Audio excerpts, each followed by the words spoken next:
मेरे सभी भाई बहनों को अपने इस भाई की ओर से प्यार भरी राम राम। मेरी कामना है कि बाबा लाल दास आप सबके जीवन में सुख समृद्धि और शांति बनाए। मेरे इस चैनल का एक ही उद्देश्य है कि मैं बाबा लाल दास की महिमा को संसार के कोने कोने में पहुंचा सकूं। चौथे भाग में आपने पढ़ा कि बाबा लाल दास ने एक बीमार बच्चे को ठीक किया। अब अग्रिम भाग। लालदास जी बाधोली के पास टोडली की पहाड़ी के ऊपर परिवार सहित अपनी दिनचर्या में रत रहते हुए जप तप एवं श्रम सहित संतोषजनक जीवन यापन करने लगे। जैसा भी श्रम मिला उस श्रम को सिर माथे लिया और हरजस गायन हरि सुमरण प्रसाद वितरण का कार्य चलता रहा। राजस्थान का यह पहाड़ी भाग ग्रीष्म ऋतु में अत्यंत संतापकारी होता है, जबकि ज्येष्ठ मास में तो सूर्य का ताप अपने चरम पर होता है। उस भीषण ताप में संत परंपरा का पालन करते हुए टोडली की पहाड़ी के शिखर पर अपना आसन जमा लिया, जो सिन शिला के नाम से जाना जाता है।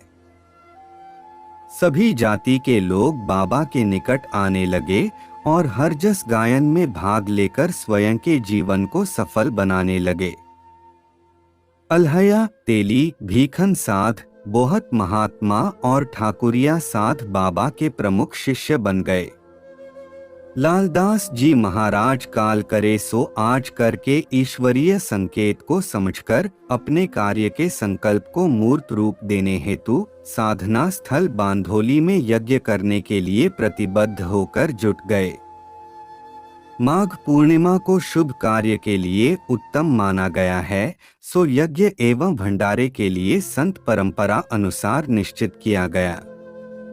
लालदास जी की साधना से जन जन पर इतना प्रभाव हुआ कि बाबा के 360 शिष्य बन गए, जिनके मध्य जातिवाद संबंधित कोई मतभेद नहीं था।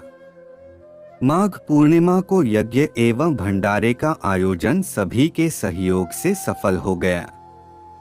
शिष्यों की संख्या निरंतर बढ़ रही थी, जिनमें कुछ शिष्य कपटी भी थे। आठ बाबा ने ईश्वर से प्रार्थना की मुझे कपटी शिष्यों से निजात दिलाएं। इस प्रार्थना पर ईश्वरीय कृपा से मुगल अफसर ने उन पर अत्याचार करना शुरू कर दिया और बाबा के बनावटी कपटी शिष्य 9-2-11 हो गए। परंतु बादोली की जनता इस अत्याचार के विरुद्ध खड़ी हो गई, जिसके बारे में किसी चुगलखोर ने फौजदार को भड़का दिया, जिस कारण वह बदले की भावना के साथ फौजी दस्ता लेकर बाधोली पहुंचा और ग्रामीणों पर धावा बोल दिया। जब सिपाहियों को भूख लगी तो बाबा के निकट पहुंचकर अपनी जरूरत पूरी करने को कहा। संत जी द्वारा मांग पूरी न करने पर साथ चलने को कहा। बाबा के पास तो राम नाम का ही लेना देना था, जिसे मुगल जुल्मी ना तो समझ सकते थे और ना ही राम नाम महिमा को जानते थे। बाबा को अपने साथ बहादुरपुर ले गए, जिनके साथ 60 शिष्य भी चल दिए। बहादुरपुर जाते हुए रास्ते में फौजदार ने बाबा से पूछा कि अरे फकीर, तुम्हारी जाति क्या है? तुम कौन हो और तुम्हारा दीन कौन सा है? क्योंकि तुम्हारे साथ तो हिंदू और मुसलमान आदि सभी जाति के लोग हैं। कहीं किसी षड्यंत्र के सूत्रधार तो नहीं हो? तभी बाबा ने उत्तर में कहा कि मदांग व्यक्ति देखते नहीं, मेरी वेशभूषा ही मेरा परिचय है। हाथ में मोरछल, गले में रुद्राक्ष की माला, सिर पर चोटी और शरीर पर केवल कोपीन धारण करने वाला कोई साधु, संत या फकीर ही हो सकता है। यह शरीर एकमेव घर से प्राप्त हुआ है, लेकिन संतों की कोई जात नहीं होती। संत तो सभी प्रकार के बंधनों से मुक्त रहते हैं।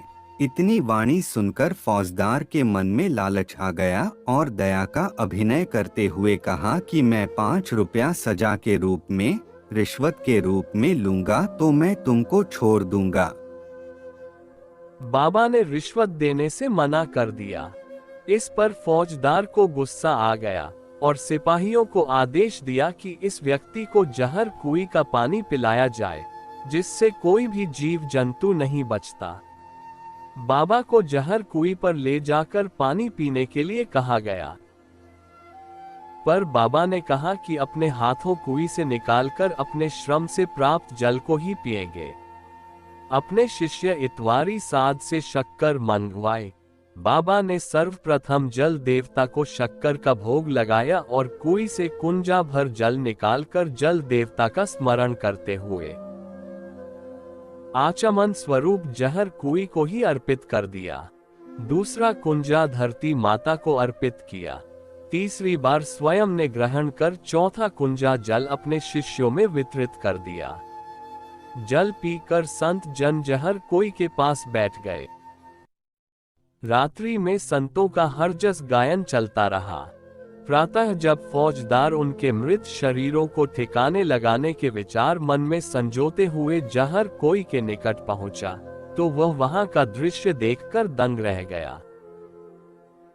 अब जहर कुएं अमृत कुएं हो चुकी थी। फौजदार का गुमान गल गया और हाथ जोड़कर किए गए व्यवहार की माफी मांगते हुए धन्य धन्य कहने लगा। बाबा की शक्ति और भक्ति के गुण गाने लगा। आज भी वह कुएं शक्कर कुएं के नाम से जानी जाती है। बोलो लाल दास बाबा की जय। अगले भाग की कहानी के लिए नई वीडियो का इंतजार करें। लाल दास महिमा को पूरा सुनने के लिए आप सभी का बहुत बहुत धन्यवाद।